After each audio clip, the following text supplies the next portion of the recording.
a playlist original. On a weekend getaway. I just found this tied to a tree back there. Somebody did this. One wrong turn. Hello? We're looking for a phone. Made four friends trespassers on deadly ground.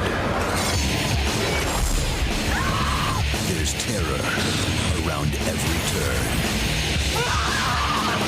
Wrong turn. We're all gonna die. Hello, everyone, and welcome to another episode of Back to the Blockbuster with your hosts, Gaius and Jackson, episode 99. 99. One more left. I know, we're like so close. It's like I'm getting a little giddy. Like so Yeah, I close. know, right? This time next week we'll be filming episode 100 and lots to deliver on that episode for sure. Yeah, it's exciting. I mean, and we're doing a really fun one today too. We have a little special anniversary episode that we kind of Spontaneously kind of came up with, yeah. But with when we were doing our other anniversary episode for the Italian. And I think there was a good 5 minutes where we were like, "What? You like that movie? Yeah, I love that movie." Yeah, like, went right off track talking about this movie today. And I was surprised. Same weekend. I'm like, we got to do that one then. That'll be fun. That must be how it came out. I can't remember how it came up in conversation, but I think it was because it both released. Yeah. I was reading the box office for the Italian Job, and I was like just reading down the line. I was like, Right. Yeah, it placed like third behind this movie and this movie. And I was like, what? Yeah, Wrong Turn came out that weekend. And looking back on it now, I do remember seeing Wrong Turn opening weekend, but I don't remember seeing the same weekend as the Italian Job. Like I don't have those two memories together. I see. That would have been awesome to see. I know I saw them both opening weekend. I remember who I went with. I went with my buddy Chris and Austin because they were always down to see whatever horror movie was out. Mhm. And this was one that like wasn't like heavily promoted and stuff when it came out. It kind of like came and went, but I think over the 20 years since it's been out, it became a bit of a cult hit, which is why it spawned several. How many sequels? 6 at least? 5 or 6? Yeah. Sequels, yeah. So I mean, yeah, it's a cool thing too, because like all horror movies or any movie needs to be like a success, like at the box office. They can find Absolutely. Many own, aren't. Down the line. So yeah, this is definitely one, and it's like one of those ones that like when other people have seen it and they get excited that like you've seen it, like which is kind of like what happened with us. Exactly what happened here. Yeah. And it's like a fun little like kind of like I don't want to say I guess homage, but it kind of like has the Hills Have Eyes vibes and Deliverance. When actually they do reference Deliverance in the movie. Yeah, they do, which was awesome. I never picked up on it. This is my first time watching it, having now seen Deliverance, which just made that reference hit home even more. So but more, yeah. It's definitely reminiscent of like 70s splatter horror movies, which I appreciate so much. Absolutely. And we'll get into it when we get into the actual like movie itself. But like, just if you guys out there listening are fans of Buffy the Vampire Slayer, there was a reason that we also saw this opening weekend because Eliza Dushku, who plays Jess in the movie, she played Faith on Buffy the Vampire Slayer, and she is single-handedly the reason why season 3 is the second best season of Buffy. Season 2 is my favorite, but season 3, like she comes in as like another Slayer, and like the whole like difference between her and Buffy is that like Buffy of course has a watcher and someone that's like kind of guided her through like all this stuff, and Faith didn't have that at all. So they really had this like, kind of like juxtapose like good girl bad girl thing going on, and Faith tries to be good. And no guidance. She ends up being bad, and then they bring her back down the road in like season 4 and like a few other. She's in the final season as well. She eventually becomes good again. Like she also crossed over to Angel on that show, and he was the one that actually helps her kind of redeem herself. But yeah, season 3 of Buffy is like almost peak television. Okay, good to know. So like she was in that. Of course, if you are familiar with Bring It On, she's also in that movie too. Cheerleading with Kristen Dunst. Yeah. Didn't realize she was in those, but I know what you mean. It's been like kind of like low key, like really cool, like genre girl. Like some of the other shows that she's done only lasted for a season, but they like became like fan favorites for people who like watched them. So she was on this show called Dollhouse for a season. It was created by Joss Whedon as well, who created Buffy. And then she was on another show called True Calling. None of them last long, but they were like, I think when you're someone like her and you do that kind of like genre programming kind of thing, like you build like a pretty like rabid fan base that like really like likes your work, and she'll always kind of be known for that stuff. And also, if you want to go all the way back, she was in True Lies. She's Arnold Schwarzenegger's and Jamie Lee Curtis's daughter in True Lies. So Okay, she's been in more than I thought. This is really the only thing I think that I've seen, even among the stuff that you've listed, that I've seen her in. She's a fantastic lead in this movie. Like, got to give it to her. She's a great presence, and it's good to know that she goes beyond this movie because someone like me, I haven't seen her. I don't think anything else, so that's great. She does great with Desmond Harrington. Yeah, they're a great duo. They like, I know we'll get into it, but I actually like that, because I think any other movie would have tried to like romantically link them somehow, even though it would have made any sense in the situation they were in. That's right. That's something they would think about. But they kind of like give each other looks, and like you can kind of tell like maybe if they get through this, they might, they might get together down the line. But I like that they don't like, it would have been easy and really cheesy to kind of be like, it would have been it would have detracted from this movie, I think 100%. And I commend the writers and directors for not forcing that angle. Yeah. There's no like hardly any like even romance, definitely no nudity in this movie, unlike the many sequels that follow. There's nothing in this movie, and that's great because you've heard me say this before. Like, I'm not a fan of just like the gratuitous, not even when it's gratuitous. It's not an angle in movies that I really like find. If I write something, I'm never going to include that romantic or like pointless sex aspect, and I really love this movie for not having that in it. Yeah. Because honestly, if any of us were in the situation that they were in, that is not the thing you would be thinking. Thinking about like how are we going to get out of this? We are going to get after we cover a little bit of news. I know we usually only do the movies on anniversaries, but this is episode 99, and we don't want to like skip any of the news that kind of dropped this week. And there's not like a ton of stuff, but things that we want to cover. Yeah. So yeah, we will get to the movie soon, and I will be asking Jackson why is Carly the most annoying character in the movie. We have to touch on. She's got a fantastic end. We'll say that. We have to touch on that a great deal because, like, when I was watching that, I was like, I forgot how much she sucks. Yeah, I have a couple things written down too about her. I kind of forgot how annoying she was. Definitely not the most annoying horror character by any means, but she's earns her spot. She's top 5. Yeah, well, she fortunately gets shut up pretty quickly. So, man, movie keeps her around much longer. It's only she stays alive way too long, considering how But absolutely. Before we get to that, we do have some trailers. I guess we should lead with like your most anticipated movie of the year, even though it comes out the same weekend as your other most anticipated movie of the year. That's right. We finally got a full trailer for Barbie, not just a teaser. I think it was like 2.5 minutes. I think it's one, maybe somewhere around then. Yeah, some of that ballpark. Definitely a little bit longer, and looks like it's going full meta. I mean, you could have probably guessed that, but it's really leaning into the whole meta-ness where they leave Barbie Land and get into the real world. I think it's set in Los Angeles. Yeah, who would have thought? Of course. So interesting look. Probably a lot of locations that you'll recognize. Yeah, probably. No doubt.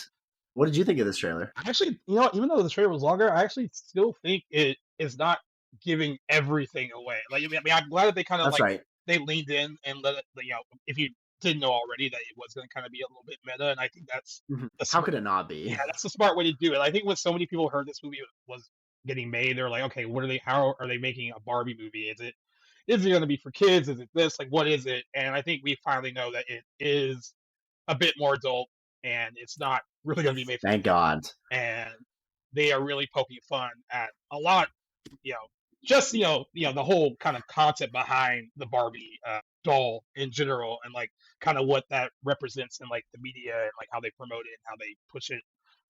I think it's going to be like a really smart movie. There are, on Twitter there are definitely a faction of people who are like, this looks amazing, and there are other people who are like, I still don't get it. Like, who's it for? And I think at this point, you should probably know like what it is and what you're getting into. And I also think, judging from the trailer, like Margot Robbie is going to be great.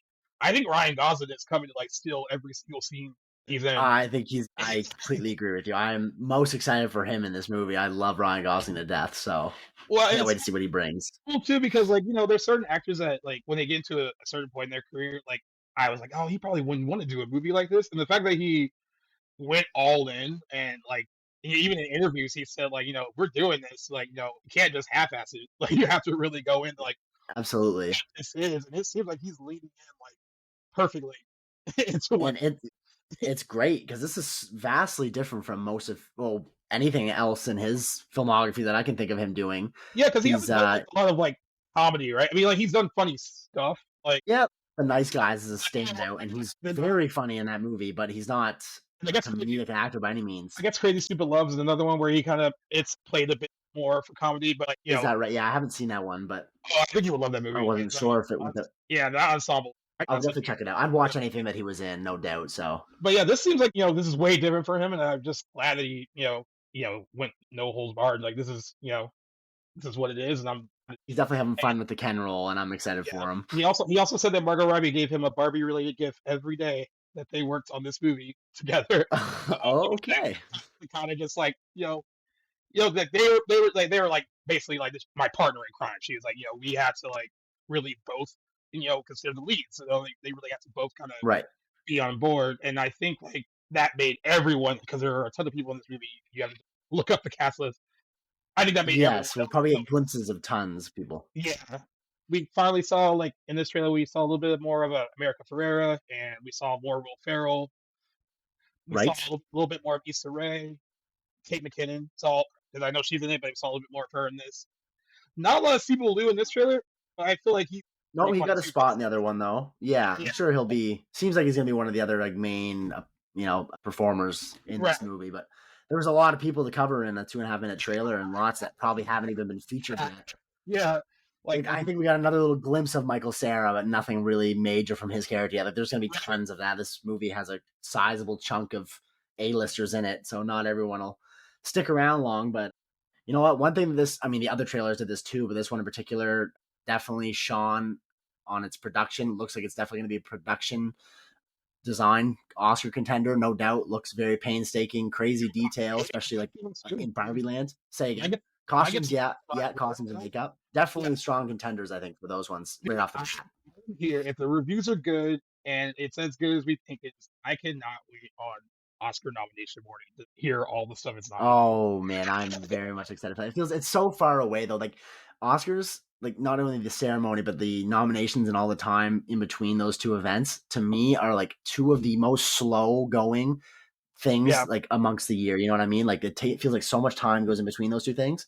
So it's going to be dreadful, but there's going to be a lot of awesome movies this year up for a lot of great Oscars. But I will say too, though, I think I like the teaser and the first trailer more than this one. It doesn't have me not hyped or anything to see it, but I guess I'm still feeling a little like on that side. I think the camp that doesn't exactly know what to expect. I know it's Charlie Kaufman, Greta Gerwig, so I'm very excited for that pairing.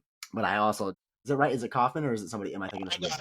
Noah Baumbach wrote it. Noah Baumbach. I mix them up all the time. That's right. Noah Baumbach. As soon as I said that, I was like, wait, no, that's not him. Yeah, they're together. Yes. They both are very fantastic writers too. So I mean, that's why I feel confident about it. Like I feel like agreed. Yeah, but I do think the ambiguity of the teasers a bit more. I mean, I get what you're saying. Like, because we've seen a lot more now with this main trailer that I kind of would have maybe just waited to see until theaters. But it is what it is. I still like the trailer. There's still lots of good stuff in it. And still excited to see. It's only a couple months out now, a month and 3 weeks, I think. So July still some considerable hype. It'll be an epic weekend at the box office. Yes, it will be.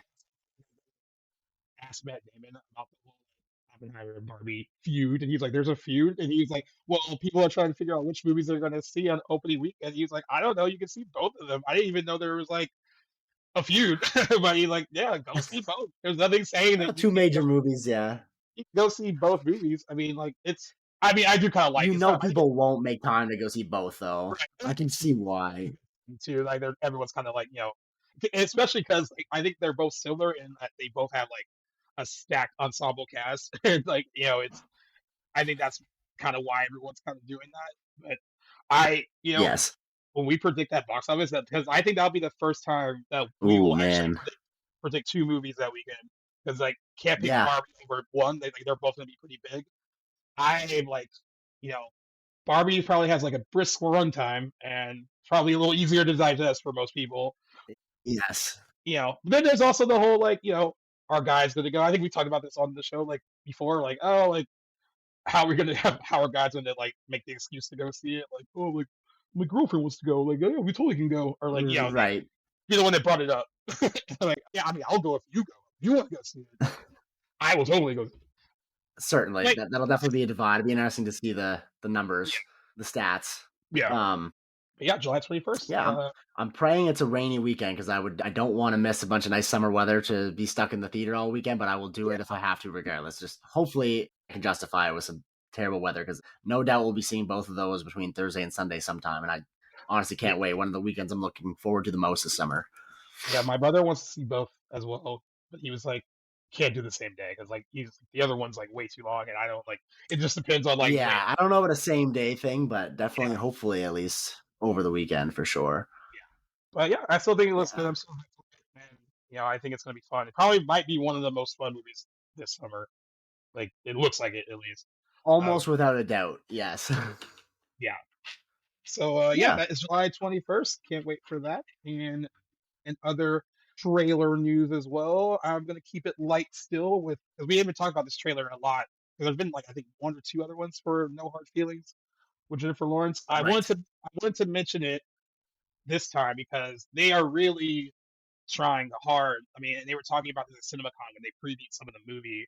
They really hope this Mm-hmm. brings back the like R-rated raunchy comedy, because comedy doesn't really sell theatrically like it used to. Right. It's not, we haven't had like a ton of like comedic hits in a really long time at the box office. So they're really kind of going all in with this one. It looks really funny. I mean, I think what surprised me the most is we were talking about Ryan Gosling and Barbie and how like, oh, it doesn't seem like he would do a movie like that. This movie with Jennifer Lawrence Yes. doesn't seem like she would do something like this, but I couldn't agree more. Very surprised with her in this sort of role. she's leaning all in So, too and going like 110% with it, which is kind of cool to see. it's funny because I completely agree that this seems like something that like I wouldn't expect her to do. Yet it also like feels very representative of her character. Like Jennifer Lawrence as a person, she's very goofy, outgoing, and that's a trait in a lot of the characters she plays. So in a sense, it almost feels like this role like suits her. But like I don't know, just as like somebody who takes her career very seriously and is like an Oscar winner, young, not necessarily an up and comer anymore, but like one of the highest paid actresses of all time in the last few years, like an R-rated comedy like of this subject matter, I would not have paired those two things together. So I Yeah, think this most recent trailer that we're discussing right now has sold me a little bit more on the side of it, but I'm still 50-50 sort of on the trailer. There were a okay. couple good points in this trailer that made me laugh, but I feel like for every joke that lands, there's one that doesn't for me on this one. And you and I Which feel the I, same way about comedy too. Like when it comes to like as a yeah, genre, when it works, it not, really works, and when it doesn't, it's like, oh, yes. that could happen here too. I mean, you never know. But That helps for the intrigue for me anyway. yeah, and like I actually didn't realize this. I think we brought it up a little bit when we brought the movie. I know we talked about it some on like another episode, but they were saying like Trainwreck is probably like one of the last big examples of like a comedy like this, like making money and doing well. And that Mm-hmm. was, you know, I actually like the movie. Jeez, Some people 5 years don't. ago, 4 I Amy can't Schumer, stand Amy Schumer. I haven't seen it. Amy Schumer's a lot for some people, and I actually could tell the way you were like, It's a tough sell. it's a tough sell for you. I like what I like about certain comedies is it can be raunchy, but it also has like heart. So Trainwreck actually did have like a good story and like a lot of heart behind it. But yeah, it's crazy that that was one of the they're really comparing it to that, where it's like it could Okay. possibly break out in a big way, hopefully. Because I wouldn't mind seeing more movies like this. Like I was texting my buddy and I was like, we are so far removed from the days of like Super Bad and like Knocked Up and The Hangover. That's a Like great point. we were getting so many of these movies, like, and they were all hits for the most part. Like, are all making money, and then now, like, now you have to go like, to streaming to get like your comedic fix when it comes to movies like that. That's a great point. I also thought about that movie Game Night, which actually made a little bit of money too when it came. That was Game probably Night's hilarious. it's a really funny Yes. movie, like one of the last few examples along with Trainwreck, where it's like, and then there's like other ones like Lost City with Sandra Bullock. They promoted it in a way where it kind of rode on like the star power of Sandra Bullock and Channing Tatum, Right. and they didn't even like that was a romantic comedy, and they really played down Ooh. the romance part of it in the trailers. It was more like this kind of like adventure, kind of fun little movie, and I think that's why that movie ended up doing so well. It wasn't really sold as a romantic comedy. You weren't realizing it until you watched it. So Like they tricked people into getting into the theater to watch it, and then they yeah, and it threw a worked. romantic comedy at him. It worked. It made, Sounds like for me. I think the pairing of those two actors worked too. Like they were really good together. But like, yeah, man, it's hard. it's a tough sell now for comedy in general, no matter what kind of This is something that I didn't really notice as it was happening, but I bet you streaming, if I were to guess, because I haven't really done any like looking into this whole phenomenon, but you're totally right in the fact that like comedies have kind of like their heyday is now on the decline. But something I just never really noticed. Yeah. But I bet you streaming, it's less of a gamble to put all your eggs in the basket of box office performance with a comedy when you can cheaply make one, throw it on streaming, and it can make a lot more money. I guess that would have something to do with it, but you're totally right. And it'd be interesting to see if this does have any implications for that genre going forward. Which again makes me kind of want to see it just to see how good it really is, because trailers are hit or miss. You can have a lot of good or bad trailers and not necessarily have that be reflective of the movie. Right. So it might be one that I would give a chance. I don't remember the last comedy I even saw in theaters, to be honest. Cocaine Bear, kind of. Yeah, it wasn't hilarious, but it was funny. But and the thing with this too, this will be a big test of her kind of box office power now, because that's a great point too. Realized, Don't Look Up was like the last like kind of, and that was Netflix. That was in 2021. That was the last thing she did up until Causeway, which came out last year. But she took a bit of a break. I did not know she was in. Yeah, she's been. I think she took a break. This is me speculating, because she was heavily in a lot of stuff, and she became pretty big over. Yes. It seemed like, and then she was just everywhere. And I think she was one of those. She was everywhere. Where there's certain people, because she was just around so much, I think people started to feel a certain kind of way about her. Oh, there you go. Jackson's one of them. Same here.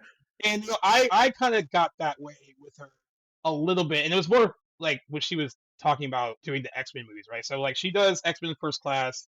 I think she signs that deal for multiple movies before like Winter's Bone, which was like her first Oscar nomination. So she gets nominated for that, and then she is in demand. And when she signed on for all the X-Men movies, she wasn't in demand. Right. And I know by the time that they got to X-Men Apocalypse, if you watch that movie, she is in very little Mystique makeup. She's mostly just her, and that's because she didn't like doing all the stuff for it. She got annoyed with it, didn't want to do it anymore.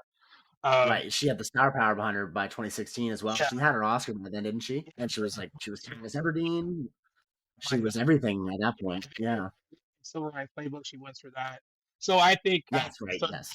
By the time you do that third X-Men movie, she'd be like, I'm not sitting in the makeup chair for this many hours. And there's something about that's a little off-putting, because it's like, it's your job. I mean, like, you signed up. You know what you signed up for. Which is why I'm so surprised she even came back and did Dark Phoenix. But I think she was really close to the guy who wrote it, and he stepped in to direct Dark Phoenix, which is why she decided to do it.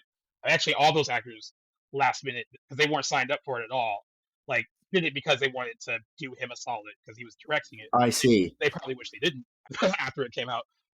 But yeah, so like, I kind of felt that camp too, because like what you said earlier about her, like, she seems goofy and fun, and like there's actresses and actors that can do that where it seems genuine, and then there's some where it's just like, oh, you're trying too hard. Like I think Anna Kendrick is a good example of like, you look like you could probably have a beer with her. Like she comes off it like, very down to earth, and I think Jennifer Lawrence wants that vibe a little bit, but sometimes it feels like a little forced. And by the way, I'm not taking anything away from her as an actress. I think she's a phenomenal actress. Like she is a great actress. For all her shortcomings, she never turns up a bad performance. Gotta give her that. I haven't seen all of her like supposedly great performances, but like I normally, even if she's in a movie I don't particularly enjoy, I usually enjoy her performance in it. My misgivings about her are like more to her off camera from what I've seen, like behind the scenes and some interviews I've seen her do where she just kind of like just seems a little bit distasteful. But when she's on camera, she's got an energy behind her. She is a great actress. I won't take that away from her, but again, it's still interesting to see her in this sort of role. And not going to lie, even though I'm 50-50 on this movie, very interested to see how it lands. And one way or the other, I guess I'll be indifferent, but interested. The trailer did have some funny parts. So yeah. So we will all find out on June 23rd. You know what? I would make an argument that Jennifer Lawrence Brie Larson before Brie Larson. Like, people, what? I wouldn't bet against that. I bet you're onto something there, 100%. Yeah, but I think Jennifer Lawrence is a little slightly more talented than Brie Larson, in my opinion, anyway. But yeah, and I think they both kind of came down at the same time too. At the same time, and I think they both have probably the same kind of backlash from certain people for just the things that they say. So I don't think Jennifer Lawrence got it nearly as Brie Larson continues to get it. But yeah, that's a great point. I think I was like, oh yeah, maybe she was. She Brie Larson. I think Jennifer was more aware of her perception than Brie Larson maybe is, or maybe she just cares more about it than Brie does. That's just speculation, but anyway, I think you're onto something there.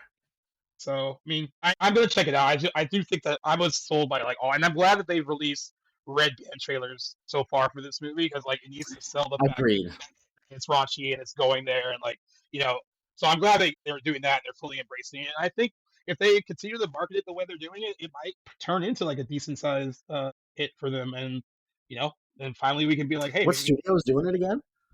let me look that up for you. Actually, I was curious to know that. Yeah, and then I just watched the trailer a few minutes ago, and I should have taken note, but I neglected to. But Let me see if I can find it. I can't find it. Well, I can probably Wikipedia really quick. I'll look it up while we. oh yeah, it's no worries. Just curious. Set But up the next trailer. June 23rd and theaters, no doubt. Yeah, and theaters getting the full theatrical, no streaming release. Sony Pictures, got it. Sony Pictures. So There we go. Good guess. So big up for Sony for at least attempting to do it, and hopefully it pays off. No one else seems to be doing that right now, so good for them. Agreed. And I guess in the other trailer news, this one feels like it has some Oscars in its sight as well, maybe, possibly. Yep. I don't know. Have you seen the Color Purple, like the original movie, the one directed by Spielberg one? I have not. One of the few of his movies I have not seen. It's on the agenda, but I've never gotten to it yet. And honestly, I thought he was doing. I don't know where I got this idea, but I thought he was directing this one as well. But he's not. He's I think executive producer. Just a producer, along with Oprah, because she was in the original movie too. Yes, so right. Whenever Oprah can throw her hat in the ring, just put her name on something, she'll do it. But usually for good purpose, usually with Oprah Winfrey. And Right. in that original movie, Whoopi Goldberg, her they've all discussed how Oprah Winfrey wasn't Oprah when she did Color Purple. Like she was not the media mega mogul that she is today. So he took a chance on her casting her. Whoopi Goldberg had mostly done she's a stand-up comic. She's done comedy. Took a chance on her, putting her in a dramatic role. They both get Oscar nominations. The movie gets 11 Oscar nominations. Doesn't win any though that year, which is crazy. Oh. When the movie came out, there were some people that were like, "Oh, is Steven Spielberg the right guy to direct this?" Because it's a black story and all this other stuff. But everyone is just he understood it, and he didn't pander to the people in it and the audience. He wanted it to be as real and authentic as it could possibly be. So I think any of those naysayers were proven wrong once they really saw the movie. Right. But eventually, it became a Broadway musical, and that is what this adaptation is going to be. It's not going to be an adaptation of the Spielberg movie, but it was a huge Broadway musical hit. And I was wondering when they were going to try to bring this to the big screen because they have, a lot of musicals have been adapted for film, over the years, especially when they kind of made a resurgence with in the late 90s, early 2000s. Right. And as the years went on, and that Broadway musical was so popular, I was like, oh, it has to happen eventually. And sure enough, just a little late. Yeah, it looks pretty powerful. I mean, musicals are interesting for me because I either will really like them or I really on the same way. So funny because I was with my buddy Tyler yesterday, and we were actually talking about Rent, and I remember when that movie came out, I didn't love it because if you did drama in high school, Rent was everywhere.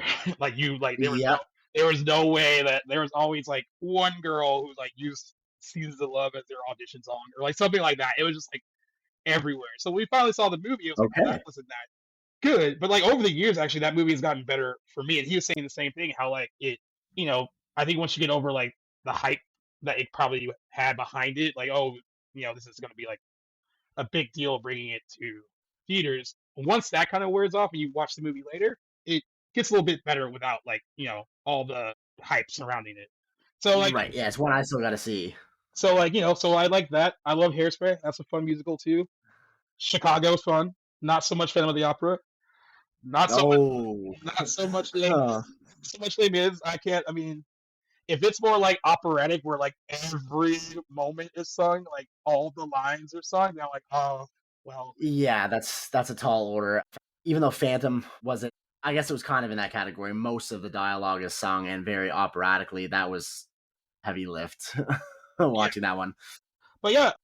Musical goes a long way. But yeah, this one looks like they got Fantasia Barrino was in the original Broadway show. They got her back in this, and Danielle Brooks. They're both reprising their roles from the stage musical. And in addition to them, we have Taraji P Henson, Coleman Domingo, Corey Hawkins, her, in case you don't know who that is, another singer. Halle Bailey. I had no idea she was in this. She's gonna have a really good year. Yeah, she's. I didn't know she was a Grammy-nominated singer. I didn't know even when she was cast in The Little Mermaid. Like I realized she'd be doing some singing in that, but I didn't know that she was actually an established singer before being cast. So good snag for her. Yeah, I didn't know she was in this at all. So when I read it, I was like, "Oh, good, you're having a year. Good for you." Yeah. So it looks good. I mean, like, it looks pretty powerful from what the trailer and like a lot of the. I never saw this on Broadway, so I can't attest. I know friends who did and they loved it. Okay. So it'll be interesting to see what people think of it translating to the big screen. I think the hardest thing for any musical that gets adapted for film is like making you feel what you would feel watching a live show, and I think that's the hardest part. Right, hard to replicate for sure.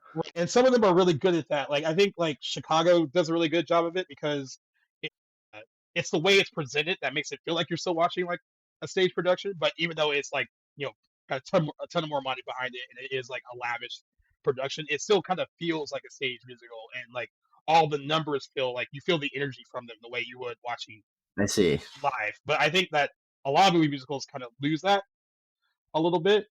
So I think that will be another thing with this one, if it can kind of make you feel that kind of power and recreating what they did on stage. I think it will be pretty successful. It comes out December 25th, which is like prime, like look at me for Oscar time. Which feels try-hardy to me, but I feel like it's just one of those movies that is going to be gunning for everything. But yeah, I'll have to wait and see some more footage, see some reception before I can really put any weight behind what if I think it stands a chance at any of these. That it will no doubt be going for, but you can tell with that release date that it is gunning for a lot of noms. Yep, a little, and then a little Spielberg producing assist. But I'm surprised he's not doing it. I thought he was for some reason, and it wasn't until I just watched the trailer a few minutes ago that I was like, "Oh shit, no, he's not doing it." Which I thought at the time was weird that he would be doing another adaptation of a movie he'd already directed. Wouldn't that be interesting if he did do that though? I mean, it would be. That's what I was thinking. Yeah, it would be very different. But like, yeah, I mean, I'm glad he's not. yeah, I'm glad too. But that would have been an interesting thing to have him like step in and like agreed from a different kind of angle and a different with music. Yeah.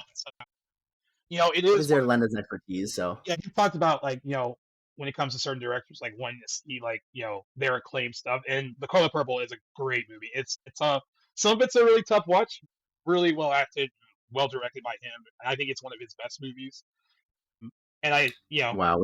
So like I'm looking forward to the musical. I mean, because I've never seen the Broadway show, so it'll be my only like kind of way, I guess, doing that. So I'm in. I do agree with you. It's a little December 25th, the date. It's a little try hardy. You can tell, like it's going try hard, yeah. But that's just not a bad thing necessarily. Warner Brothers is like Oscars, give us all the Oscars. Yes. I wouldn't be surprised. Like again, in addition to Barbie, hearing The Color Purple being named a lot. If it's a good movie, of course. Of course, we'll see. I need to see more before I really like say I'm in, because this isn't like I'm down for Spielberg's. I would obviously love to check it out, but like just seeing what I saw in this one, I'm not like feeling one way or another. I'll wait and see a reception before I'm really on board.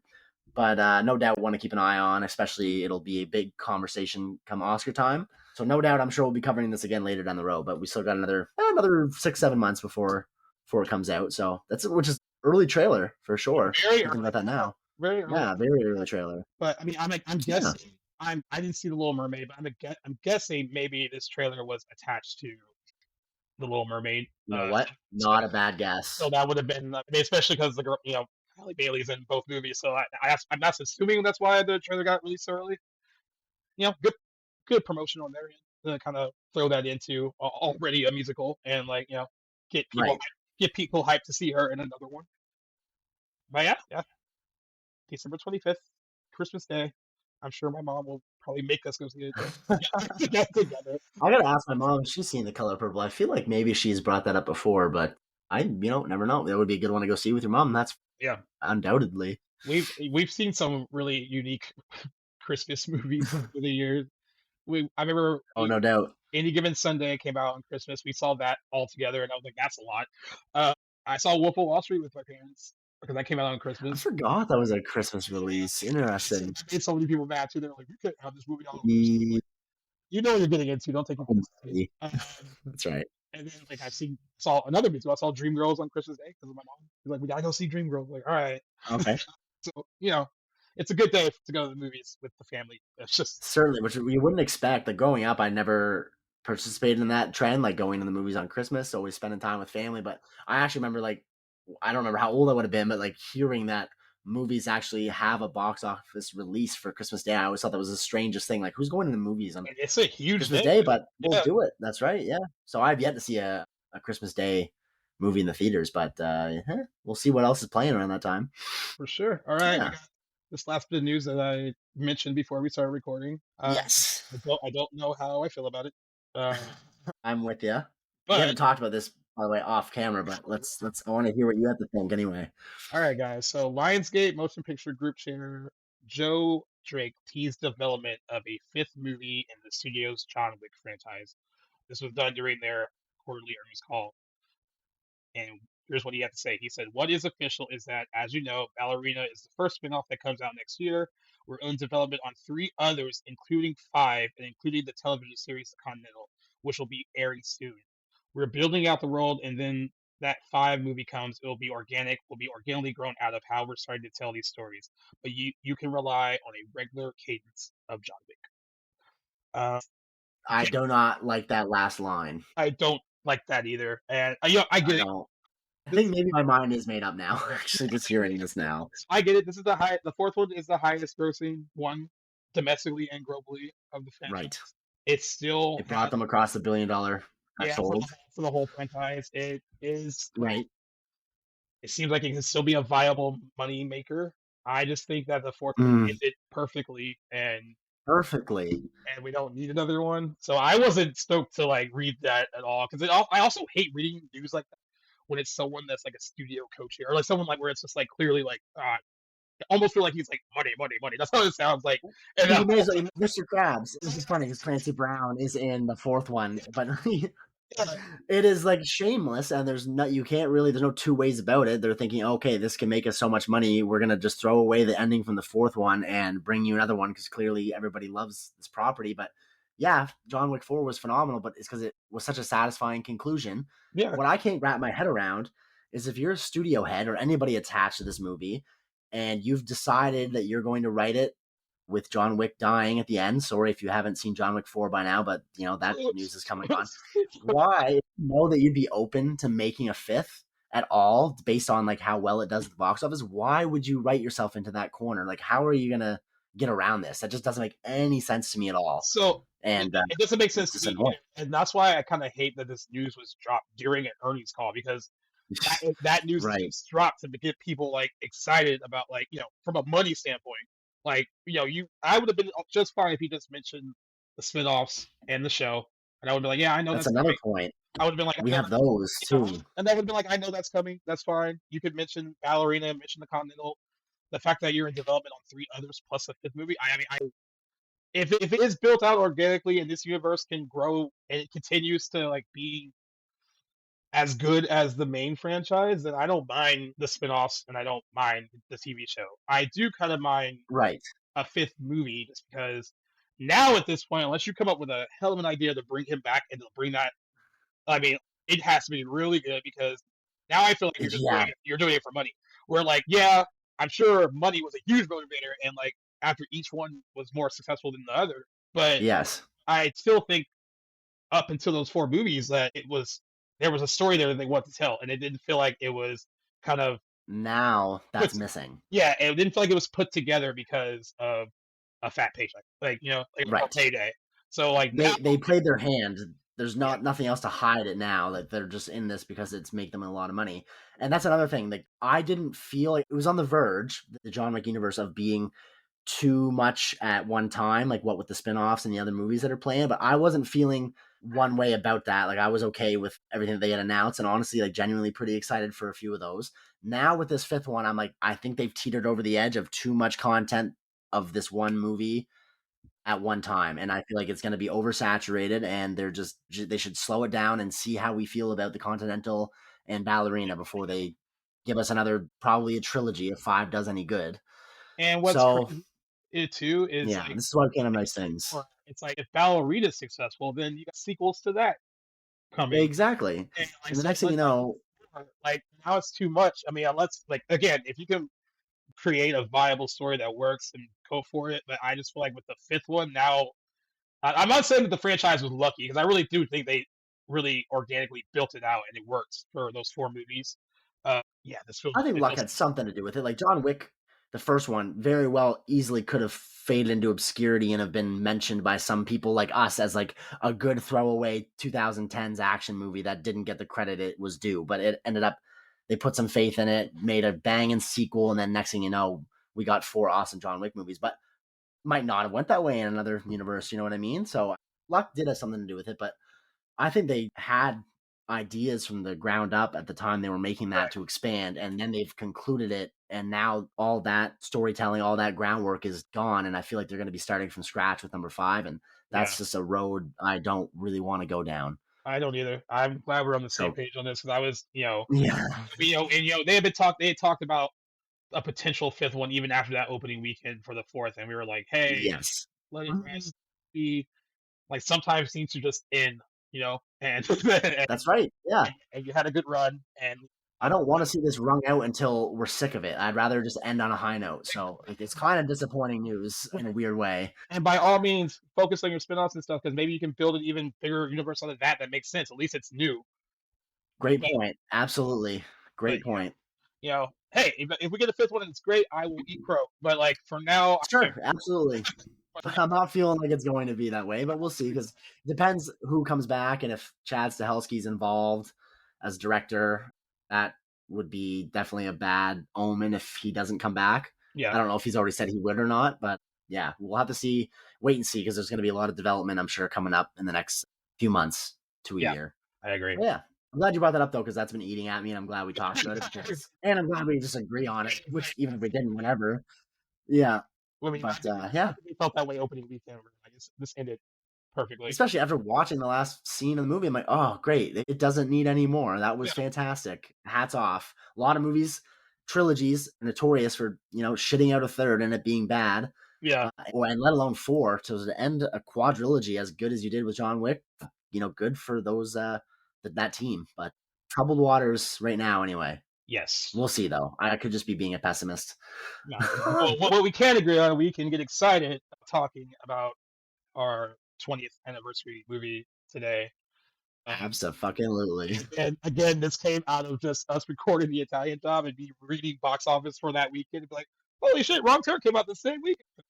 And we just went on a tangent that was like, yo, keep it in the episode. It still works. So like, we got people excited for potential Wrong Turn episode, and I was really excited that Jackson is a fan of it, and that's awesome. Probably wouldn't have guessed, eh? Yeah, not at all. And for people that don't know what Wrong Turn is, it is a 2003 slasher film that was released on May 30th, 2003, directed by Rob Schmidt and Alan B. McElroy. Fun fact about Alan B. He wrote Halloween for The Return of Michael Myers, which is actually Okay. one of my favorite. Right, that's one of the good ones they say. Yeah. So that was nice to see that. I'm like, oh, I forgot he did that. The Huh. film stars Desmond Harrington, Eliza Dushku, Emmanuelle Chriqui, and thank God for Entourage because otherwise I would not like her at all if this was my only exposure to her. Is she Carly? Yeah. Jeremy Oh Sisto boy. and Kevin Zegers, and the film follows a group of 6 individuals being stuck by a cannibal family in the woods. It really is just as simple as it is described. And it absolutely is. It doesn't pull any punches. It gets in and out quick. It does what it came to do, and it is so appropriately titled.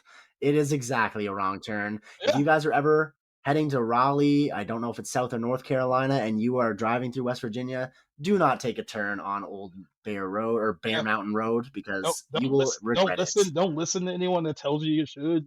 Like, don't go to West Virginia in the first place. Don't go to West Virginia. I mean, like, guys, you've seen enough of these movies to know whether it's Wrong Turn, whether it's Deliverance, whether it's the original Hills Have Eyes or the Hills Have Eyes remake. Don't do anything. These all take place there?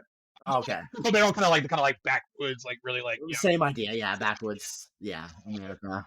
The movie has a ton of horror cliches, but I also think it kind of balances it out with some really fun like set pieces, like really fun scenes. The way they're kind of like constructed. There's a lot of tension in some of the kind of chase and stalk scenes.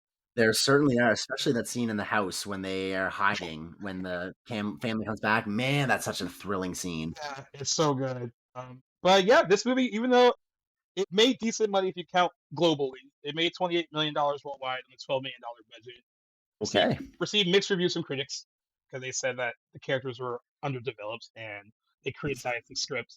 Whatever. Yeah, sure. Not its highlight, but whatever. The thing is, in the years since this movie came out, it has definitely become like a cult favorite. I think more people have discovered it since its theatrical release more now than like they even did back then. And then, of course, it spawned a whole franchise. I don't think they were expecting that really, but I don't imagine. It's also for a franchise that has as many entries as it does. I feel like it's criminally under-recognized. Like you don't ever hear, rarely, at least I don't hear Wrong Turn brought up in like the horror movie series lexicon. Right. And that could be maybe because a lot of the entries are very different, and not a lot of doesn't have exactly like one of those one faces you can get behind as like the villain. Tissue, like kind of Yeah. Yeah. I think that's a reason. But I actually am a fan of the first four at least. Yeah. Like honestly, genuinely, pretty much like all the first four. I like four as my second favorite behind number one, which is a whole other time. We should talk about number four sometime. Yeah, for sure. We could probably dive into this franchise during October. It'll be a fun one. I would be super down for that because those movies are very nostalgic for me and very easily may never have discovered these movies if I didn't at the time that I did. But I've been fortunate enough to have seen them many times over the years, which leads me into want to talk to you about your experience with this movie when you first saw it, which I know, but for the listeners, I'm super jealous that you got to see this when you did. Yeah. So like I mentioned earlier, I didn't realize that I saw the Italian Job and this on the same weekend. I didn't put them together, but I did see this opening weekend with my buddy Chris and Austin. We went to high school together, and we like saw a lot of these kind of movies when they came out. I do remember there weren't a ton of people in the theater, so that was like, okay. Or like, oh, maybe this isn't going to do that well. And like, we enjoyed the hell out of it though. Like we were like, what we appreciated about it, and what I appreciated about watching it for this, it, like you said, it's in and it gets out, and it's like really just a really quick, like doesn't waste any time. I mean, I guess you get criticized like there could be more character development, but I think you get a sense of like at least who the main players are just by their personalities rather than like, oh, let's dive into like, what they're really like. You get enough of, why they're on this trip, right? Because Jess' boyfriend just broke up with her. So I don't know why she wants to do this kind of trip. They do kind of I don't know at all either. They do. Why go into the West Virginian woods? Yeah, they do mention that she likes this outdoor shit. I think I was like one of the exact lines. Yep. But verbatim. That was the thing I was like thinking about when I was watching. I was like, well, who in their right mind, this group of like very good looking 20-somethings wants to go do this for the weekend? Yeah. Whatever. I mean, and they kind of built her up to be like, she's a tough girl, so she probably would want to like be outdoorsy and like that kind of thing. But yeah, I think you get enough of who they are without like having to like really dissect their personalities. I mean, it just like, and the people you need to get to know, you get to know. I mean, there are people in the movie that die right away, and that's right. And for that, they're kind of unmemorable. That's never been, at least for this movie and like movies of this genre, I don't find the lack of character development an issue for these people because, let's see, 2/3 of them are just, fodder to be slain. And why do you need to know every quirk about them if they're just going to be, brutally murdered? Like, especially those first two, like, I don't care anything about them. I just know what they're in there to do. And it's awesome to watch. Actually, like, you know what? Looking back on it, was much more violent than I even kind of remember. There's some like brutal kills. I mean, in this movie. From it, then there's some that like they don't. Right, kind of inconsistent. Like like Evan gets killed like off screen, like, but Francine definitely doesn't. So it's like it's really interesting. And like, but I think it's interesting too. The people that you do really need to get to know, it seems like it's based on like the names. So like people know who Desmond Harrington is. I know who Eliza Dushku is. Emmanuelle, she was on Entourage, and Jeremy Sisto's in Clueless. So that's all you really need to know. You got those like 4 people. Yes, that are important. And then the other 2, unless you're like Kevin Zegers is an Air Bud. If you're a big Air Bud fan, like from that. And he And says, who is he in this? and he played Evan. So they're like, Oh, I see. Okay, so like, right. so at the time when this movie came out, you would probably only really know him from as a kid actor in Air Bud. Okay, The yeah, he fun doesn't last long. is like people that they're not the names in the Right. and yeah, I mean, I had a blast when I saw it in theaters. Me and my friends loved it. It was so crazy because I actually watched it. I have it on DVD. I've never even tried to look and see if it's like on Blu-ray or anything. It could possibly be. I don't know. But I got taken so back because when I opened the DVD, I forgot that like side Mhm. A is full screen and side B is widescreen. I was Oh like, wow. Yeah. that's how dated this DVD is. But Right. even on DVD, it looks pretty good for a movie that doesn't cost that much money. I think it Thought it looked fantastic. Yeah. holds up pretty well visually. And then yeah, like I Big said, thanks to our boy Stan Winston, no doubt, which we couldn't get away sure. without mentioning him. Yeah, there's some really good fun Oh, kind of creature design on this because they are a special looking bunch of people. yes, they are. But yeah, in the years since, I always try to like show it to people that are like, if they say that they like The Hills Have Eyes, I'm like, oh, have you seen Wrong Turn? And they're like, no, and like they're usually excited after they see it. Modern contemporary for sure. Right. I think it's a fun one to like kind of share with people and get other people to discover it. But what about you? What was your Absolutely. first exposure to this? See, weirdly enough, like this is a movie I saw way too earlier than I really probably should have. It was like I can't even early enough that I can't even really recall my first time having watched it, but it was one of those movies I would have seen a bunch of back on like it was on Rogers cable, like on demand. It was on the cable channel, like for all the movies, and it was one that I must have landed on somehow. I remember watching this back in the day with my buddy Cam, and just over the years as a youngster going back to it and watching it on like nights where my parents were out or I had a babysitter over or I had buddies over for the weekend, we would throw on this movie. I must have seen it 4 or 5 times in my youth and then had revisited over the years and seen a couple of the sequels. And then honestly, like very early into like my whole DVD collecting phase, I picked up a 5-pack and I've seen it a few times on that and gone through those Right. movies. But it's one that like I feel very nostalgic towards because I'd seen it so many times in my youth and just carried it with me all these years. And again, it's one that I honestly sometimes forget about because I don't hear it brought up in like the horror community nearly enough. Right. And I think it's far, far better than critics or IMDb scores will have you believe. It's rocking a 32 Metascore. Yeah, it's crazy. Even though it's and it's not Oscar bait by any means. No. And a what? and a 40% on Rotten Tomatoes. Like it's not that. Wow, It's much better movie than that. It's better. No, it's not perfect, but I have very few, if any, complaints for this movie. Even watching it now and have come such a far way and just critiquing and looking at movies, it still holds up for me like almost bulletproof. Again, like the script isn't amazing, but it's also not trying to be the dialogue isn't the highlight of this movie by any means, and it's not trying to be either. No, I agree with you there. I think it throws these characters into a very, very terrifying situation, and I think that's how Yes, this would play out if this was real. I mean, I think that's what I'd like. agreed. Is that like, yeah, I don't think a movie like this really necessarily like from a narrative standpoint needs to tell you a lot. I mean, it really is like you're really just kind of being thrust into the situation like with them and experiencing what's happening as they're experiencing it. And I think that's all you really need Yes, from a movie like this. it's a great way of putting it. And there's like little hints of like what's going on, like in the opening credits, and like maybe why finding out why the cannibals are the way they are, and like how this happened to them, like whatever. And that's all the really Yep, little details that you need, I think.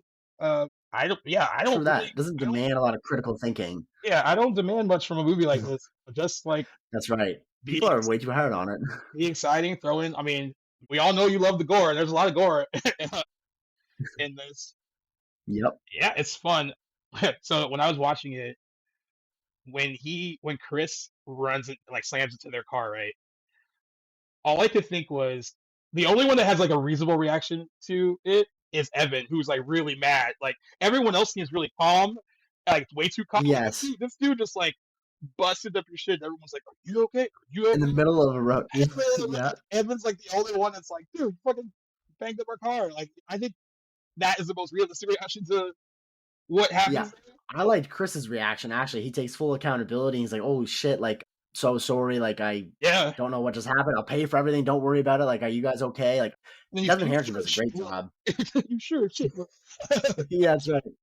Yeah. And then we know right away that Eliza Dushku Jess is pretty tough outdoorsy girl because they make sure that she's the one that finds the barbed wire. Like, like That's we right. we just didn't run over this. So I found this tied up to a tree Someone back there. wrapped it around a tree. That's right. We get to see Eliza Dushku and all her. Like I said, man, when this movie came out at the time, like she was the bee's knees just because of Buffy. And so like, Right. She's hot stuff. and she was known like for like a lot of her roles are typically tough girl roles. Like she really is Okay. really like she doesn't like being like an innocent little waif. Like she wants to like portray like strong female characters.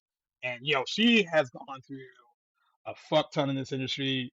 Like she got kind of swept up in like the Me Too stuff a little bit, and Okay. told some of her story even from back in the day when she did True Lies, like stuff that happened to her on that set.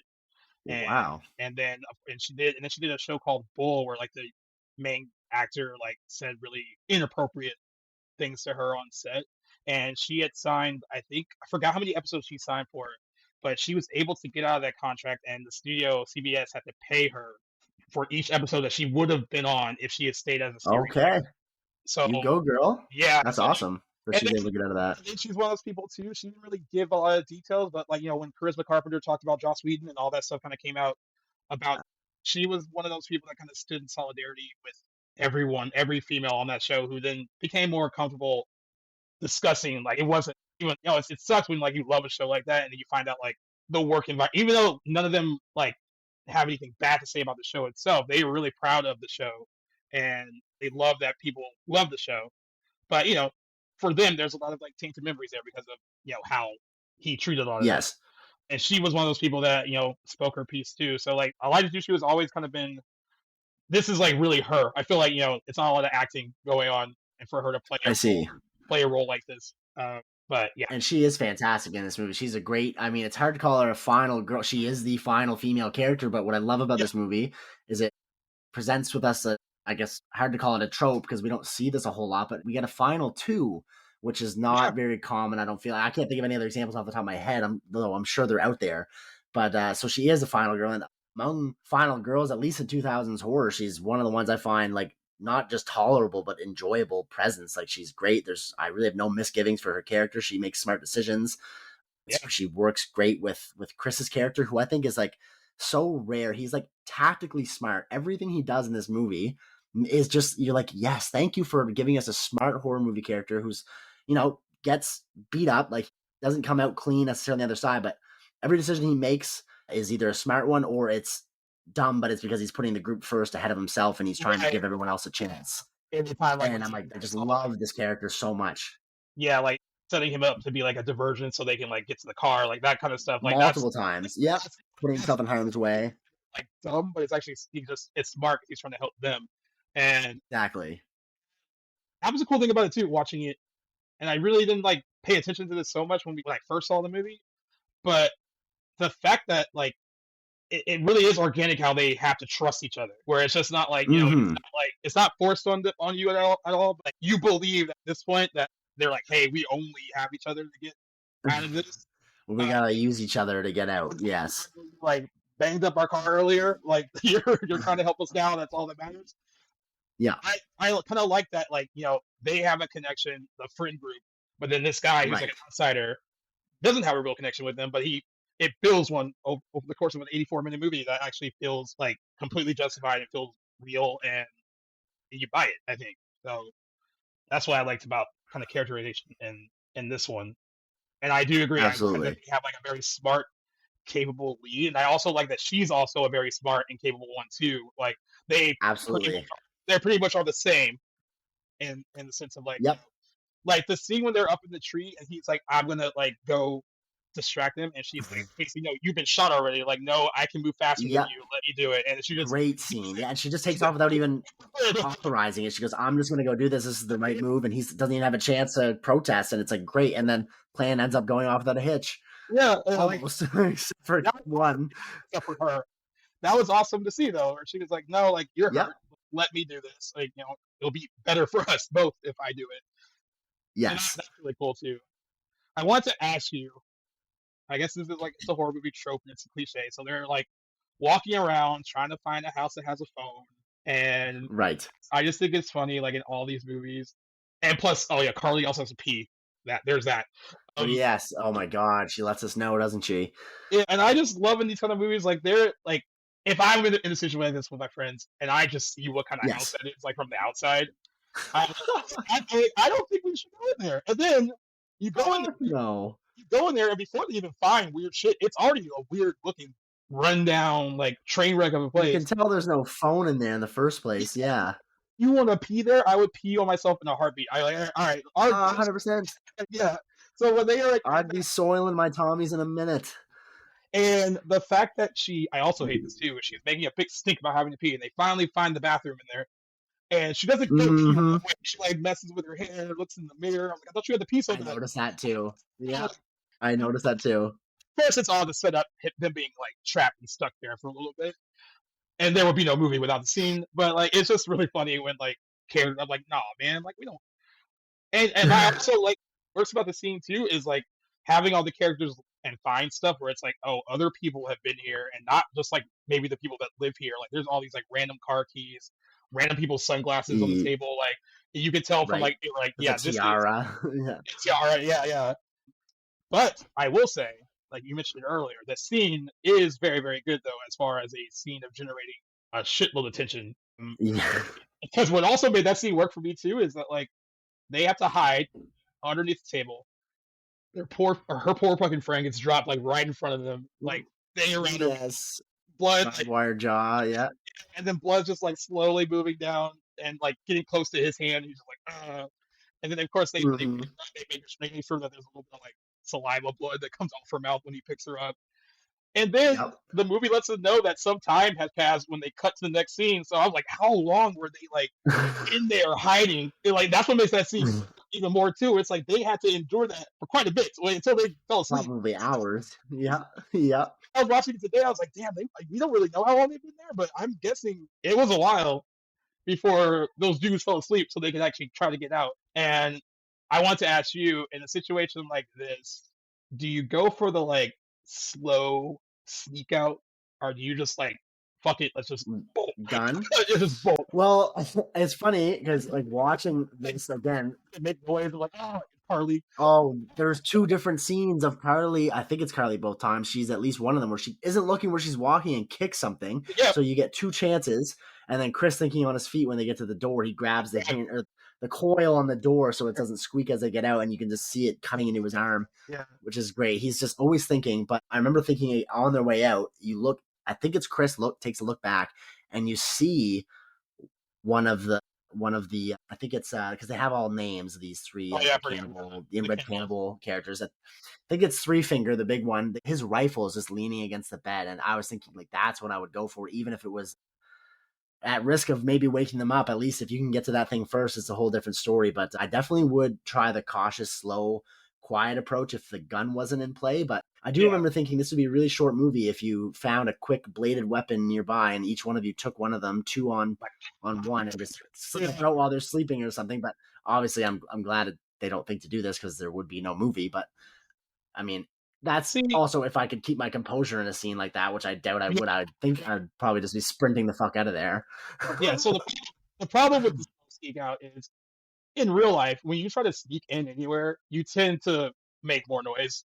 Like, I don't know. Yeah. I know It's a phenomenon. High school and stuff, if you're like trying to sneak back into the house, maybe you stayed out too late, whatever. Like something. Oh like, yes. You usually make the most noise when you're trying to like tiptoe and like the everything. Worst place is university class. Oh my god. Everything creaks. Like the sliders, like everything just makes noise when you're trying to sneak out. But like when I was watching the movie, I was like, do you just make a run for it?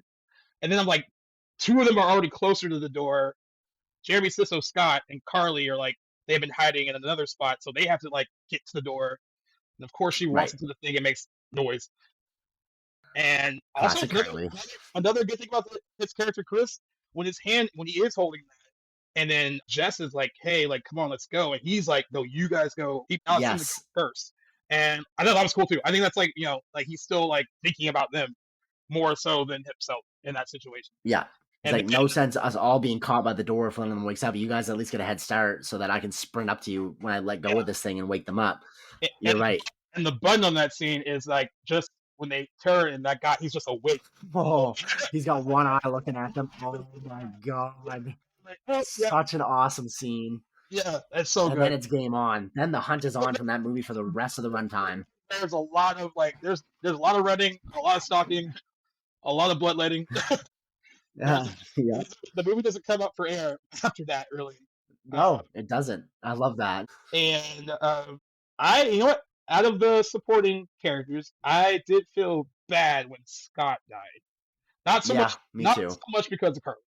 More so that he seemed like a cool guy, and because he, for all intents and purposes, is a pretty smart guy too. He's thinking on his feet, and when Chris gets shot trying to make that diversion, he quickly does the same thing and draws the attention away from Chris and goes out on his own and runs across the field. But his death is cool too because he's right in the home stretch, almost there. They get to the vehicle and they're going to pick him up, and it's like what were you gonna say? I was actually wondering who to blame here because he's almost to the car, right?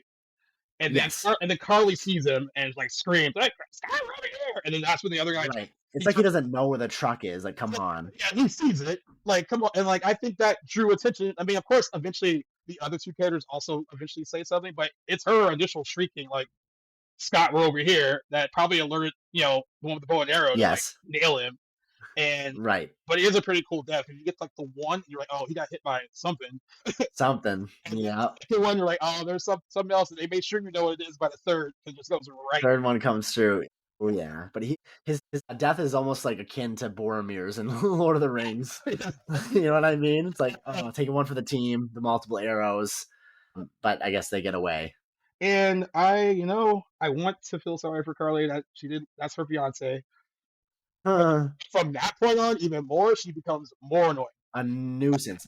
She keeps saying, I can't. Like when they're trying to drag her into the truck, that's literally her line. 3-4 times, she's like, I can't. You can't what? You can't. You're going to give up now? It's just such a dumb line. But I'll give it to her. She does the actress does a good job of. She spells it pretty well. I mean, yeah, she sells it too well because it's almost frustrating how annoying her character is in that scene.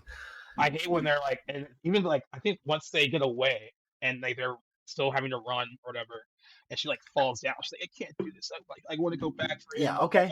And then you're on your own then. Glad that Jess was like, hey, if he died protecting, so if we don't try to get out of this, that'll all be in vain. In vain. And then I'm glad that other button on that is having Chris come back and be like, hey, you can do this, let's go. And then of course that convinces her.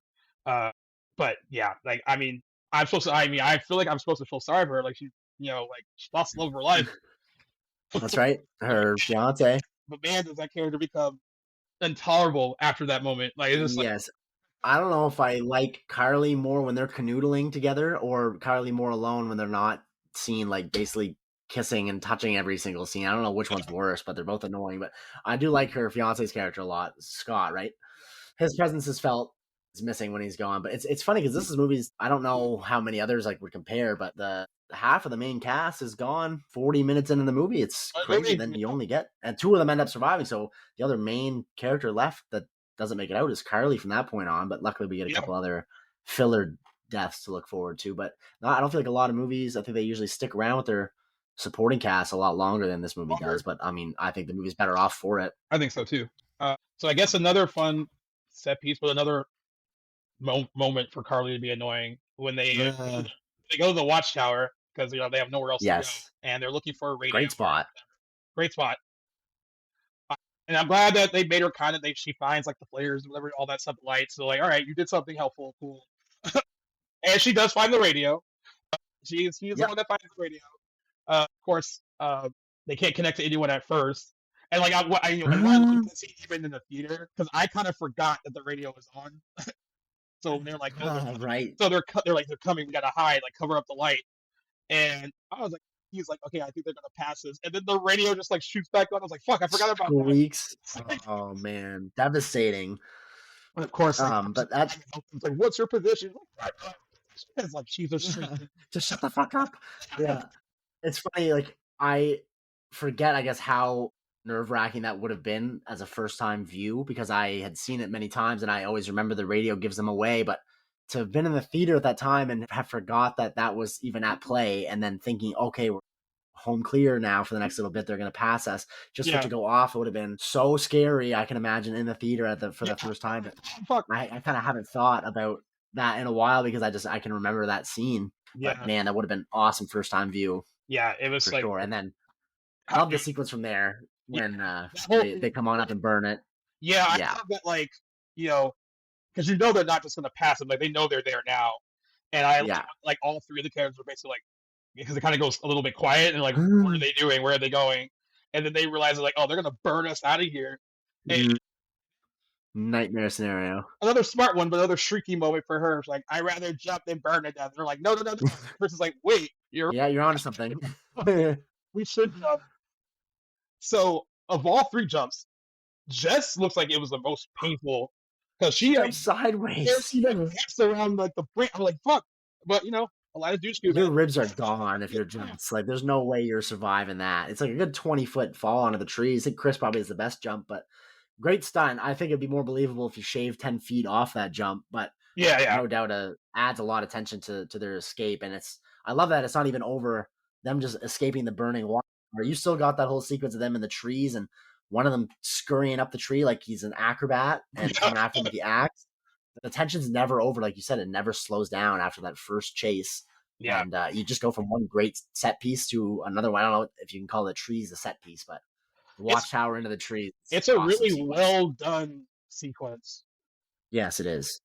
Because if I was them, I wouldn't want to burn to death either. I would risk it and jump.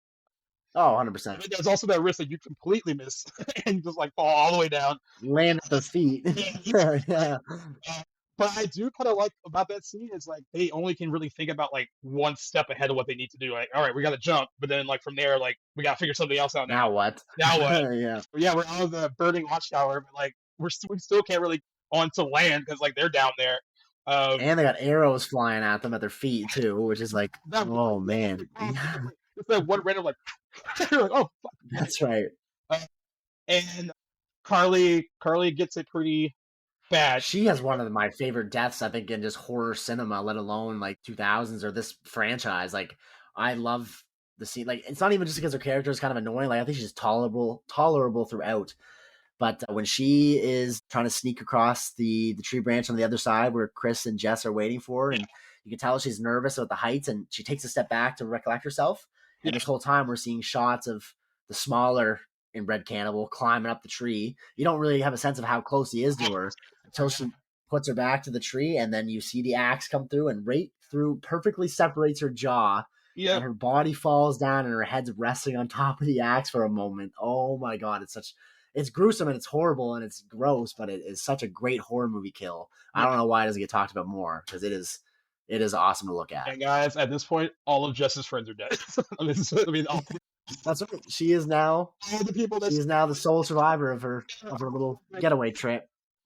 And I do, but at least she's got this Chris with her. I do love this scene where they're talking, like they have that, I guess the one kind of character development scene where they're talking about like why they took the trip. And like right after that, she's saying like, her boyfriend broke up with her, and then like as soon as she got off the phone with Carly, the rest of them were like canceling like their work plans to come on this trip with her. I thought that's like a really cool little moment to like kind of give like, because in a movie like this, there's not a lot of breath to kind of take a moment and be like, oh, like that's right. So you get a lot out of a little with her telling him this story. And you need to understand that they all cared about each other, so it's not just like a bunch of corpses being lined up for the sake of the movie. Like they did something to each other. And I do like that he tells her that it's not her fault. He could tell that she was like on the verge of like kind of blaming herself. Beating herself up. Yes. Again, Jess, we don't know why you chose this location for your trip, but you didn't know this was going to happen, so all good. And we go right from that to one of my favorite scenes of this movie, even though it's not much going on, because I'd say that one in the trees too is another favorite highlight for me in the movie. But there's a shot, so they end up going into this waterfall sort of cave thing where they have a thin little blanket of water obscuring them from the rest of the forest, and you can see their torches going by in the distance on the ridgeline. And I think that shot in that movie is like one of my favorites. I'll sometimes randomly think about it when I do think of this movie. I love how just creepy that is because you know that they're out there. Yeah. And by the time they wake up in the morning, the cards can completely change. You don't really know how much distance is in between you guys once you close your eyes. So I think that scene is just really freaky, even though not much is happening. I also think I could sleep. Like, good for them. Yeah, no, not a chance. I don't sleep, but I was like, I don't know if I could. Like, I would just want to be alert. Who knows if they're gonna stumble upon you while you're just knocked out? That's right. Too vulnerable. They end up having a little fake out little dream where it looks like they hit on them. Yeah, and that was right. pretty well done too. But yeah, you think that, and yeah, what's cool that after the whole dream thing, they're just having general conversations of like kind of where they should go, what they should do next. And you really aren't expecting like them to get sprung up on when they do, when like she gets snatched and like they get separated, because they're just having like, a general discussion about like what their next move should be, and all of a sudden like the guy just like grabs her and then knocks him out. Yeah. I love that. I love that there's no build up to it. It's just like it kind of happens out of nowhere. So it freaks you out when it does happen. And Chris tries to get help from a cop. All cops in these kind of movies are never smart. They never smart, or they don't last long. No. Saying like, "Hey, someone's trying to kill my friends." Like, what are you talking about? It's like, who else would just run up to you and say that, man? And I would be taking them pretty seriously. And then gets the arrow right to the eye socket there. Oh, yes, but he's a sharpshooter with that bow and arrow. He gets quite a few good shots in. Yeah. And then Chris tries to escape the car, realizes he can't because the keys are like on the ground. So he's got one option. So he hides underneath the car, and again, I don't know how much distance it is from that location to the house, but he hitches a ride by just kind of it's like holding on. Like I'm like, how long is he holding on underneath that? Because I don't really know how far they're going. There's no really. That's right. There's no really crazy upper body strength for that. Another good example of like this guy is determined, and also like too like in that general setup though. Because he could easily leave her. He doesn't know her. That's right. They're not friends. But I think that, like, at this point, he's like, dude, like, we got this far. And I got to try to. Well, hey, he is a doctor, so he took the Hippocratic Oath, which means that he has to do everything that he's got to do to save people. So maybe that was a factor, even though it's not really brought up much. Yeah. I don't even know if they mention it in the movie, if he says anything about him being a doctor, but it is established, I think, that is his profession. They find, like, book in his car, like Francine. Yes. You're right. And then she's like, maybe we can like convince him to write some prescriptions for drugs. That's right. Yeah, which is so typical of their characters. But you're right. You know what? Maybe he's just a doctor that takes his job very, very seriously. Very seriously. Even when she realizes that he came back to help, she even looks surprised, like, "Oh, you came." Like, right. Well, she probably thought she was a goner at that point, which. Yeah, it's impressive she doesn't just freak out and say his name and give him away, right? Yeah. I mean, if she was Carly, she would have. Absolutely, she would have. Yeah. Like they would have been done for. Yeah. And I like how like while she's tied down, she tries to do the whole like help me, like maybe she can reason with this dude. No, this thing. They don't even feel like human. Yeah, because it's weird. They're not monsters, but they are technically human. But they are so far removed from humans. Cannibals, I guess. Like, yeah. And then like he takes the knife out and like was like running across her neck and her face, and thankfully they're saved by when the other one shows up. And honestly, from there, man, the climax is very much like it's very quick, abrupt for sure, but it works. It works really well.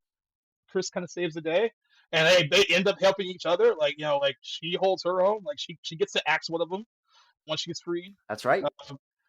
And then what's crazy to me is when they're backing out of the house after they've done some damage to like 3 of these guys, and they're watching them like slowly get up, and it's that realization to them like they're not gonna die.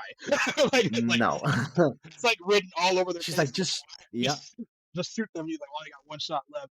I got one shot left. And what is there's a lot of fuel on this sheriff's car. But a good fun conclusion to the movie. Absolutely. I mean, as rushed as it might be, in the context of the movie, which like you mentioned earlier is 86 minutes. It's brief enough. I feel like it's, what's the word I'm looking for? It's like proportionate to the length of the movie, that the ending sort of isn't, this big drawn out epic conclusion. It's kind of gritty out there, realistic for the sake of a horror movie. And, pretty convincing wrap up, I guess. If you're going to take them all out in one go, that's the way to do it. But do we really get them all? Because this movie has somewhat of a like early example of a, not necessarily a mid-credit scene, but you get a few credits before you get this final little scene at the house.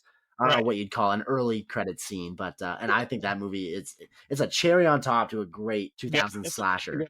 Is this final cop for whatever reason showing up to the burnt out charred house just to get axed by the other littler cannibal, which his laugh, this is the thing we didn't even mention, his maniacal laugh throughout the entire movie is like the creepiest factor of this movie for me. Like, he's just always going crazy laughing, and you can just hear him in the distance shriek laughing like giddy like a child. Such a freaky component to that character, which I love. Yeah, I agree. And I also love that like Chris goes and just rips the map off the wall. Yes. And no one's making this mistake again. And I am just so surprised that they even got away. His look on his He's like, face, what the fuck? How did you get out of here? Yeah. So Is he not drinking this? Is he drinking Pepto-Bismol in the beginning, do you think? Like that pink little... It looks like Pepto-Bismol. I assume it was. Yeah. Like watching it every time, he dribbles a little bit down his chin, and it grosses me out every single time I watch this movie. Oh man, and I love like the head nod that she gives him, like brings the map. She's like, "Yeah, need to do that. Let's go." And you know what? And in my subsequent view, they got together. They have this shared bond. I like that idea. She's trauma bond. She's single. We know that. We don't really know much about him as far as that, but he probably was. And yeah, I mean, one hell of a How We Met story to tell at their wedding. Absolutely. I love it. Like this series never just went back, made a direct sequel with those characters just to have like them or one of them just die off. And like, I like that it doesn't revisit the heroines and the hero of this story, but you get, well, actually, it's a great question. Actually, just thinking about the other movies, do we get the same cannibal family in like the sequels before 4? Because 4 is a prequel, if I understand correctly. I think some of them appear in like, and it's been so long. Two of them must die. Like, so I don't know if like the other ones are direct sequels, if they're different cannibal inbred family, if it's just the same premise. I'm kind of shady on the details there, but 4 is a great prequel, and I'm pretty sure it involves the same main 3. Yeah, so Wrong Turn 2 and Wrong Turn 3 are 2 prequels leading to the events of the original film. Wrong Turn 4. Oh, okay, the prequels. Okay. Yeah, and then the soft reboot was released. Wrong Turn 6. Right. Yeah, it's crazy that like. It would be very easy, I think, to kind of revisit the same people. Like, you know, it would have been easy to do a sequel like that. But I'm kind of glad they didn't. Way too easy. But yeah, what would have brought them back there in the first place? I don't know if they would have had the reasoning, the motive. Exactly. So I'm glad that, but a lot of, horror franchises will do that, involve the same survivors. And I'm just glad that this series kind of stands on its own in that regard and just uses the villains as like the recurring characters. It's very reminiscent of what the Texas Chainsaw Massacre franchise does, for better or worse, where it's more about the family and like the real stuff, like Leatherface and Grandpa and all that stuff, and less about like the new people that kind of come in and out. So I think that is a pretty clever way to kind of sequelize your stuff, because you can still use, in those movies, the people are rooting for the villains a lot of the time. People love Leatherface. So it's like, that's right. Yeah. And, so it would be really, like you said, like even in a movie like Texas Chainsaw Massacre, it'd be really hard to explain how surviving people would be back in that situation again. Like at least with Halloween, depending on your timeline. So like Halloween 2 takes place on the same night, so that makes perfect sequel. Absolutely. If you're on that same timeline with Halloween 2 and 4 and 5, at least it's 10 years removed from like the original. We're not following Laurie Strode, we're following her daughter, who's like adopted, and like so that makes sense to kind of explore it with new characters too. And Nightmare on Elm Street, I guess, actually too. Nightmare on Elm Street is more about like the focus on the villain and like bringing in new people, other than like there's connective tissues like Nancy. Like Nancy's in the first and third one, and of course she's in New Nightmare playing herself, which I think is still a brilliant movie that like doesn't get talked about nearly as much as it should. But yeah, you're right. Like it's kind of like you have to rely on the villains more. I mean, I guess Hellraiser kind of does that too.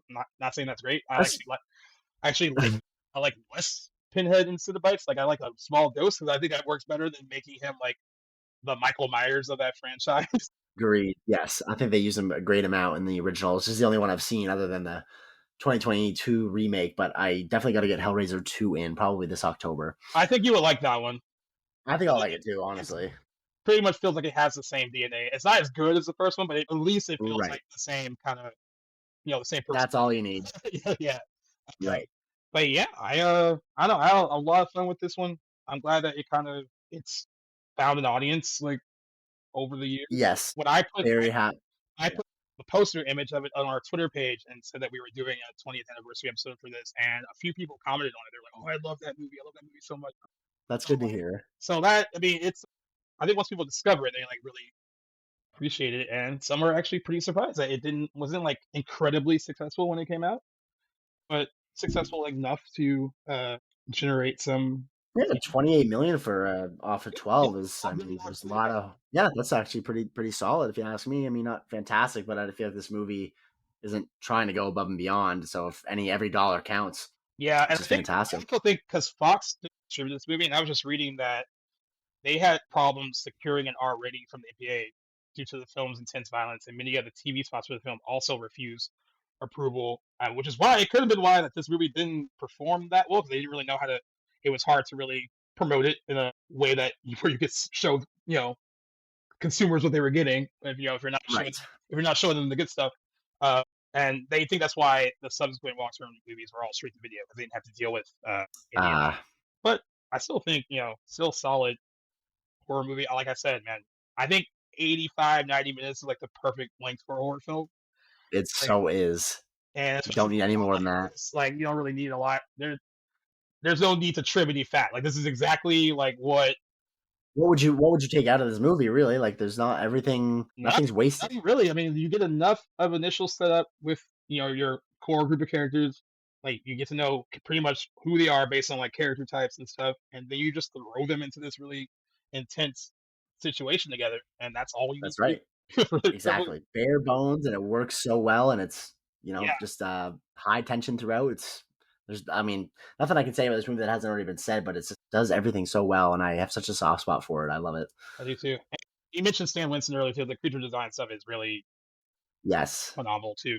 One of his final, I think, movies that he was able to work on. He died a few years later. I think this is like one of his last 2 or 3 movies. And he's an icon alone. So like the fact that I don't know if it was him individually or if it was his production company that like facilitated like the effects for this movie, but like for him to be involved at all is a huge win for this movie. I think so too. And like we said, on Rotten Tomatoes, sadly, as a 40% out of 83 survey critics reviewed it, the consensus reads an unremarkable slasher flick that fails to distinguish itself from the others of its ilk. You're wrong, everyone on Rotten Tomatoes. Yeah. It did receive a C- cinema score from opening day artists, so that's crazy too. Horror films kind of do sometimes. The Times, Barbara Ellen of the Times said that this could have been a half-decent cross between a Romero zombie movie and the Texas Chainsaw Massacre, but in the end, the gore is so ridiculously overdone and the script so lame that it undermines all sense of suspense. Harsh. William Thomas of Empire said it's better than any of the official Texas Chainsaw Massacre sequels, which is probably a good thing. Yeah. Variety called it a negative pickup by Fox and added it was dumped into theaters on Friday without benefit of press previews, resulting in a fretless endeavor. Yeah. But I would say if you're a horror fan and you really like this kind of thing, this is highly recommended for you to check out. This is not a critic, certainly, by any means. No, not at all. No, but it's a movie for horror fans, absolutely, and one that I very much wish in another life I would have liked to have discovered this movie a little bit later, because I think it'd be really refreshing. Especially, there's a lot of bad 2000s horror out there, and I think this one stands above the rest, and it's just refreshing and different in a way. And even though it spawned a lot of arguably lesser quality sequels, I think there's a lot of fun to be had in that universe or that franchise as well. So, but I'm glad I think maybe I do like this movie as much as I do because I saw it when I saw it and as many times as I saw it. Yeah. So, I mean, I wouldn't blame people who are just coming around to it now for not holding it in as high regard as maybe we do, but it's just one of those ones I shamelessly enjoy. Yep. And we'll definitely watch many more times, I'm sure. and now I'm just like anticipating a rewatch of the fourth one because there are some genuinely laugh out loud hilarious moments in the fourth one that I don't think they're trying to be, but some of the better like tense, scary scenes from this series I think are in that fourth one as well. Yeah. So I'm excited for that. But yeah, no, Wrong Turn. If you have never seen it, sounds like Gaius, you'd recommend it. Comes 2 thumbs up for myself, especially horror fans. If you haven't seen this one, do yourself the favor. Maybe around Halloween time. It is a great, scary flick. And score-wise, I think I would give it a solid 7. Maybe 7.5. I think I'd give it a good 7. You know what? I'm completely with you, honestly. Even like in the context of like 2000s horror, I would even go higher. But in the grand scheme of these movies, I think 7 is perfect. Yeah, I think so too. It's nothing bad I have to say about this movie. Not at all. And honestly, like I mentioned early, it's so brisk and so quick, and it doesn't waste any time. And that's like high compliment we're giving. High praise. Where it's just like, hey, just throw us in there and like get us out, and that's what the movie does, and it does it really well. I'm gonna throw a few fun facts your way for people that. Alrighty. Eliza Dushku did a lot of her own stunts for the movie. Not surprised. Emmanuelle. Wonder if she did that tree jump. I wonder too. Hopefully not. She would have broke like every single rib in her body, but. Emmanuelle Chriqui dislocated her shoulder performing her fall through the trees. You can you can hear her shoulder pop on the production track in the theatrical sound mix. That is crazy. So you would have heard that then in theaters, watching her shoulder, hearing. Yeah. That's so I guess to an extent then that stunt was performed then, the jump. I don't know how high, but that's pretty crazy. That's crazy, yeah. Several of the cast and crew were covered in poison ivy throughout the filming of the movie. This was due to the chairs being placed in what was first thought to be a group of weeds, only later to be discovered as a patch of rash-causing plants. Poison ivy. Oh, God. Female lead character Jessie Burlingame was named after the heroine in Stephen King's novel Gerald's Game. I did not realize that. I've seen Gerald's Game. That's another great horror. The only film in the series that does not contain any sex or nudity, as you mentioned earlier. And it's best off for it, and probably the best one. Actually, unequivocally, the best entry in that series. Yeah. Apparently, there were attempts to include some nudity sex scenes, but they fought against that. Cut them? Yeah. Good. Despite only being credited for his producing, makeup master Steve Wilson was pivotal in the key design of the Mountain Men, in particular now postmodern horror icon Three Finger. This marks the second last major horror film he has been involved before his death in 2008 at the age of 62. Yeah, man, he was young. He also, in other horror films, he did uncredited work in Friday the 13th Part 2 and 3. And he had been a core designer on the original hockey mask, Jason Voorhees, that appears in the third movie. So we have Stan Winston to thank for that. That's pretty crazy. That's awesome. Thinking about it, like Jason without his mask looks not that dissimilar from the Mountain Men in this movie series, don't they? True. Yeah. As written in the original script, the characters were in their late 20s. However, they were made younger in order for the film to appeal to younger audience. Yeah, I don't really think that really matters much. I wouldn't have thought, but maybe back in the 2000s. Whoa, did not realize this. I totally forgot they are in this movie. Kevin Zegers and Lindy Booth, who played Evan and Francine, appeared together again in Dawn of the Dead. I totally forgot that they were both in that. In Zack Snyder's, that was this year, right? Yeah, Zack Snyder's. I didn't realize that. I forgot. So who are those characters? I'm trying to visualize them, but I don't recognize their names. Which is that? Evan and Evan's the two stoner. They die first. Well, not first. They're right, but the first of the group. I have totally forgot about the opening couple that gets right early in the movie. So those two are in Zack's Dawn of the Dead. That's pretty cool. Yeah, and that looks like it's about it. I'm glad that it became a big cult hit, and it's fun. And this movie's fun to talk about. Yeah, I mean, just know going in, you're going to be really annoyed with Carly if you haven't. You might. Thankfully, you don't last, which is a great send off. Yeah, she does have a great death. So if you're into that kind of horror stuff, like it's a really cool death scene. Sure. If she gives you a headache in this movie, just know that it's probably not nearly the one that she ends up with. And just know that, and also just know that you're not alone if she does give you one. But that was a fun little recap for us. I know usually it's just the anniversary stuff, but we have a couple more things that we want to throw out there. We do have to talk box office. So, Little Mermaid opened over the weekend, made Disney some more money. If we're counting the 4-day opening estimate, which includes the Memorial Day today, $117.5 million over 4 days. If we're just talking 3-day weekend portion of the weekend, $95.4 million over the weekend.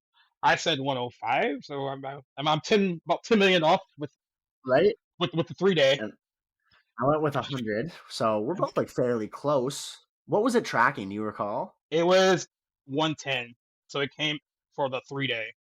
So For the 3-day, 110. Okay. So they said it was a little bit more front loaded than Aladdin. They're comparing the two, but even though Aladdin made a little bit less opening weekend, it made 91.3 million over the 3-day weekend. They both opened over Memorial Day weekend with Oh, interesting. but they're saying despite coming in slightly lower than anticipated, it's still a solid start, and I'm sure I can see this one having some legs over the summer, especially now that Super Mario Brothers is kind of gone, like there'll be like more openings for the family audience. Although Spider-Man Across the Spider-Verse could kind of bite into that with the families too, because that is still. I have an idea that it will. I am a little bit worried for that movie. Well, so from what I understand, so I mean, great to open with 100 million is fantastic, but from what I understand, it was a little bit lower than industry standards and what Disney was hoping for, as you just mentioned. Right. And then I think that with Across the Spider-Verse, I feel a little bit. This movie would be a little bit safer if it was a couple weeks before Spider-Verse, but there's a lot of hype for Spider-Verse. It's been 5 years since the first. A lot of preparation went into this movie, so I'm thinking it's going to eat a lot of Mermaid's second weekend, but time will tell, of course. Didn't this movie also have a massive budget, like 250, or am I thinking of something else? I think it had a pretty big budget, which I think if I'm Disney is definitely not fantastic. Although $100 million is nothing to shake a stick at. It's fantastic, but when your movie is that massive and you have the competition that this movie is going to be facing, $250 million budget. That is insane. That is going to be a lot to make up. Yes, but we will see. From a global standpoint, over the weekend, the movie has grossed 185.8 million worldwide. Okay. I mean, it still has. I mean, it'll be interesting because I was surprised that it was loaded. I really thought it was going to be, even though I predicted 105, I thought it was going to go possibly higher, especially as the preview number on Thursday was really good. It was like $10.3 million in Thursday preview, so I thought like it was going to overperform. But yeah, like you said, I mean, that opening is still not anything to upset about. But I mean, I'm sure someone did a little bit more from the opening. Yes. But we'll see how it plays out as competition kind of rolls along. Last week's number one film, Fast 10, made $23 million this weekend. That is quite the drop. Was it in the 60s, right? Like 65, 66% drop? 65.7% in weekend two. But like we said before, it's still making. It's also about the international play, and it's already made $508 million worldwide. And Guardians is still chucking it too. Like, I feel bad. Like after that opening weekend, kind of being like, oh, like Marvel fatigue here. And maybe there was a little bit, and maybe they just needed to see what people thought of it opening weekend to like go out and see it in weekend 2 and weekend 3. It only dropped 37% from the previous weekend, made $20.3 million. Okay. Shit. So far, it's made $305.5 million domestic and $724.2 million worldwide. So we can call that a win for Marvel. Certainly. So yeah. And another one probably right around the corner with, what is it, Across the Spider-Verse? Yeah. So this is one of those Sony Marvel co-productions. To put kind of its tracking to make 80 million from some box office analysts are thinking 80 million opening weekend. But really, I kind of think, because the early word from people who've seen it already, it's apparently fantastic. I think it's going to smash 80 million. I think so too. I also heard that it's a surprisingly darker film than the first one. Oh, give me that. Love that. A lot of people have been, because this is a middle chapter movie, because we're getting the third one the following year, I believe. There are a lot of people comparing it favorably in the sense of like kind of like Empire Strikes Back, where it's like really dark. There's real stakes for our main hero this time around. So like that is exciting. I think that it's not just kind of 100% made a cash in. Like they really wanted to go all in on a really good story. I mean, you can tell how much work the creators have put into this movie. They've been developing it, as far as I know, like quite soon after the success of the first one. It's been 4 or 5 years. The work that this style of animation requires is absolutely insane. Yeah. So, you know, a lot of blood, sweat, and tears have gone into this movie, and it looks like you see it all on the screen. So I have no doubt fans are going to turn up to support this one because the first one is beloved. Yeah. Won the Oscar for Best Animated Film. Yep. And, you know, it's crazy. The Soundtrack's fantastic. soundtrack's great. The opening weekend for the first one was 35.3 million opening weekend, but it came out in December of the year that it came out. So it laid it out pretty hard over the Christmas holiday and through all that.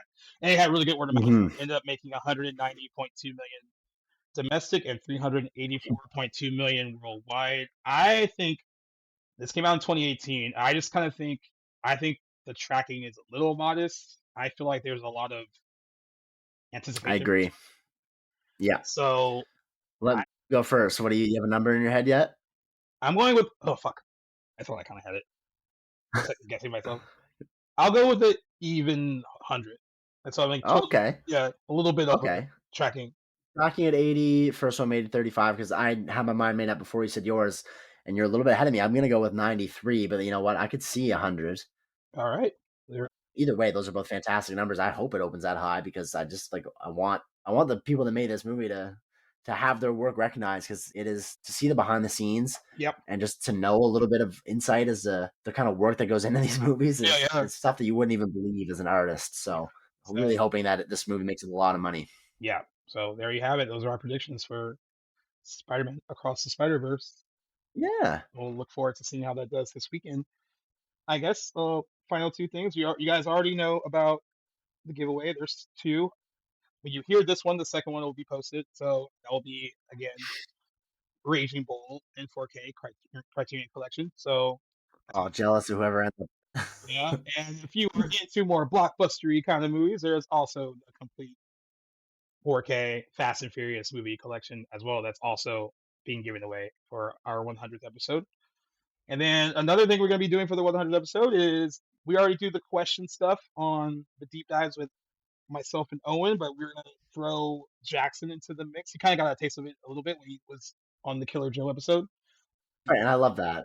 But we're going to throw up on our socials anything that you want to ask us, myself, Jackson, and Owen. Whatever. If you want to talk more about the podcast, like if it's like when I say personal, not too personal, guys. I mean like like fun stuff. Keep it content related, I guess, for the most part. But content related. You're totally right, though. Like I really enjoyed that aspect. It's nice just to engage with the audience, and because a lot of times when we're doing this, it's just us having a conversation. We know people listen, but to engage and to answer people's questions and to know that they're out there listening to and have questions for us, like it's just kind of surreal because this is something that I've done with podcasts and accounts. This is how I interacted with you for the first time. So it's cool to be on the other end of it. So we really encourage you guys to reach out if you have anything that you want to know, or if you're curious, if you've been a listener, or if you're new and you want to get to know us. Yes, by all means, we encourage you guys to reach out, and we will be reading this stuff live during our recording of episode 100, which I'm very excited. This will be in a week. It's finally here. Finally here. We're gonna, we're gonna be 3-digit boys. Yeah. There's gonna be some fun little like game stuff that we're gonna be doing, like little movie stuff that we're gonna add, like the 5 movies to get to know us, which will be really. I'm still trying to figure out which ones. I will be deciding this up until the moment that we are recording. Yeah, it's gonna be hard. And I think we're gonna bring back a little oldie but goodie, a little back to the blockbuster approved. We used to do these in the beginning stages of the show, and it was a lot of fun. Right. Thinking Mark Wahlberg still, but I'll throw out in the group chat to see if we still want to do if that'll be a fun one. Okay. Absolutely, I'm on board with anything. Yeah, but if anything, it's just gonna be a fun celebration of the show and where it is now. And you know what?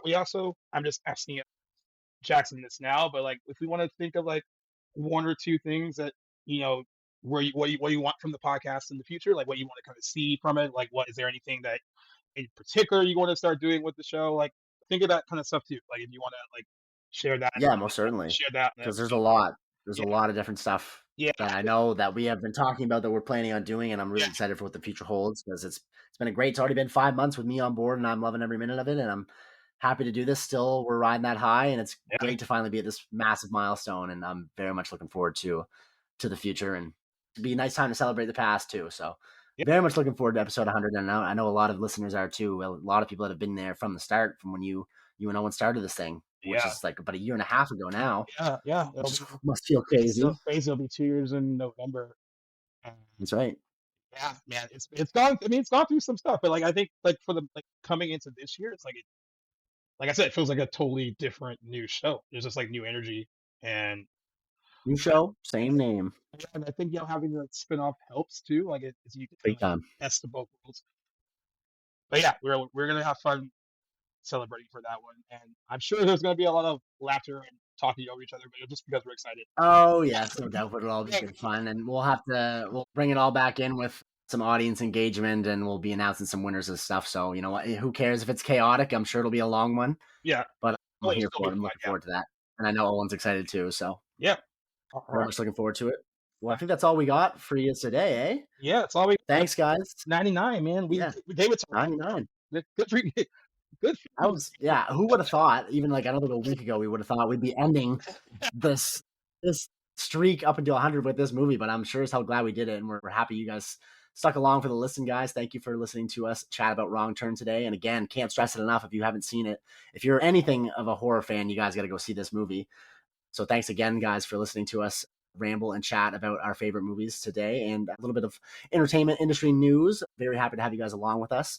Make sure you guys stay tuned to our socials. It's not too late to enter our giveaway of the Fast and Furious 4K collection, as well as a little Criterion Raging Bull that we have that we will be announcing the winner on when we are filming episode 100 next week. So in about a week from you guys listening to this, you guys will be there for our milestone anniversary, and we're super happy for it.